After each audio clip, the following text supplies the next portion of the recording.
All right, let's get right into it. We've all seen what generative AI can do, right? It can spit out art, write poems. But here's the thing. Is it just a really, really good mimic? Or could we actually teach an algorithm to have a genuinely original idea? That's the big question we're tackling today. I mean, we've all played with these tools. You ask for a painting, you get a pretty decent one. You ask for a poem, and it's passable. But there's always that little voice in the back of your head, right? Is this just a fancy copy-paste job, or is something new actually being created here?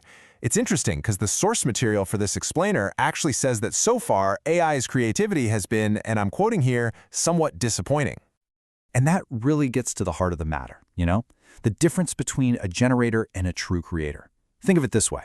Right now, Gen AI is like the world's best DJ. It can take existing tracks, existing ideas, and remix them in brilliant, amazing ways. But a creator writes a brand new song from scratch. That's the gap we're talking about. That's the leap we need to make. So, this all leads us to what you could call the creativity paradox of AI. Okay, so here's the fundamental problem. An AI learns from this just gigantic library of everything humans have ever created and put online. But here's the catch. As massive as that library is, it's still a fixed, closed box. And because the AI is trained to just predict the most logical next word or next pixel based on what's in that box, it's really, really hard for it to genuinely think outside of it. You know, there's a quote from an expert in our source material that just nails this. They said, generative AI is only as good as the data it's been trained on, so it can't come up with totally original designs or come up with new solutions to problems. It's like if the recipe for a totally new dish isn't somewhere in its cookbook, it's probably not going to invent it. In a way, it's kind of trapped by its own education. But what if we could change all that? What if, instead of just feeding an AI everything that already is, we could actually teach it a process for discovering what could be? Well, that's exactly where this new framework for creativity comes into play. The source paper lays out this really elegant, simple, three-step framework. The best way to think about it is like an engine for generating creativity. It works like this. First, you give it a novel prompt. Second, you push it to generate a surprising response. And third, you use a reward system to tell it what's good and what's not, so it keeps improving.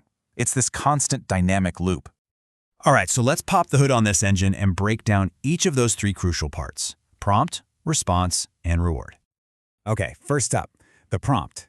This is your input, and it's where everything starts. But we're not talking about your basic draw a picture of a cat. No, the real goal here is to design prompts that specifically ask for novelty. You want to give it inputs that are weird, original, or totally unexpected. The whole idea is to push the AI into a part of its brain it hasn't used before, right from the get-go. Next, you've got the response, the output. And look, if a novel prompt is the spark, a surprising response is the explosion. That's what we're aiming for. We want an output that is so unexpected, so unfamiliar, that it literally makes you sit back and go, whoa, okay, I did not see that coming. And finally, we get to the reward. This is the crucial feedback loop. Because, look, novelty and surprise are cool, but is the result actually useful? Does it have value? This is the stage where we judge the output based on its quality, how practical it is, or even just how appealing it is. By rewarding the valuable stuff, we're not just getting a bunch of random weirdness. We're actively teaching the AI what kind of creativity we're actually looking for. Okay, so we've got this cool theoretical framework: prompt, response, reward. But what does that get you in the real world? I mean, what does it actually produce? Because this is about way more than just making weird art. This exact same process can be used as a strategic tool to unlock real, tangible business innovation. And what's so powerful about this approach is that it's not a one-size-fits-all kind of deal. It's more like a set of dials you can turn. By tweaking what you mean by novelty, surprise, and value, you can aim for totally different levels of innovation. You can go for small, simple improvements, or you can shoot for the moon and try to create entire new markets. Let's take the iPhone as a perfect example of how this plays out. At the first level, you have combinational creativity. This leads to incremental innovation. Think about just adding a slightly better camera to an existing phone. It's a new combination, but not a revolution. Then you have exploratory creativity. This is disruptive. This was the first iPhone itself. It completely upended the market and created the whole smartphone category. But the highest level? That's transformational creativity, which leads to radical innovation. For the iPhone, that was the App Store. It didn't just change the phone. It created an entire multi-billion-dollar software economy out of thin air. So when you step back and look at the whole picture, it becomes clear we're talking about something way bigger than just getting an AI to write a song. What we're really looking at here is a potential roadmap for automating the very process of innovation itself.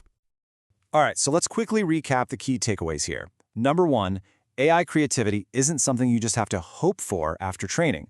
It can be systematically taught.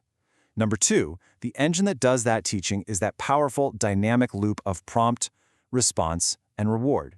And maybe most importantly, number three, this isn't just some abstract idea. It's a practical process that can be used to unlock strategic, real-world innovation. And all of this leaves us with a pretty massive question to chew on, doesn't it? If creativity, the very process of having a new idea, can be broken down into a system, engineered and even automated, what on earth does that mean for the future of human ideas and for our own role in creating them?